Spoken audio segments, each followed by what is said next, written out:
Hello everyone, আমি ঈশা। আজকে চলে এসেছি একটা তালের রেসিপি নিয়ে। আমি তো তোমাদেরকে আগেই বলেছিলাম যে তালের রেসিপিটাও আমি খুব তাড়াতাড়ি দেবো। তো দেখো, তালটাকে আমি কত কষ্ট করে ফাটালাম।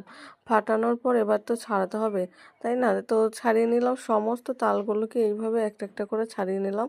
প্রথমেই বলে রাখি, তালের রেসিপিটা কিন্তু আমি একা করিনি কো। আমি কিছুটা করেছি, মা কিছুটা করেছে।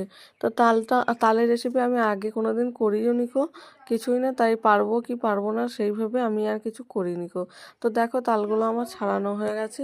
আর ওই যে ছোটবেলায় খেতাম, মারা যখন তাল ছাড়াতো, তারপর যে খোসা থেকে একটু একটু করে যে ইয়েটা বেরোয়, সেখান থেকে তো আমিও সেই মতো করে নিচ্ছি। দেখো, আমার অনেকদিন পর মনে পড়ে গেল, আমিও কিন্তু খেয়ে নিলাম সেই মতো করে। বেশ ভালো লাগছিলো। তো এরপর আমি তালটা শাঁসটা বার করার জন্য আমি লেগে পড়েছি, কিন্তু আমাদের ওই যে বড় বড় এগুলো হয়, ওটা ভেঙে গেছিলো। তাই আমি চলে গেছিলাম, এরকম একটা কুড়ুনি মতো ছিল। তো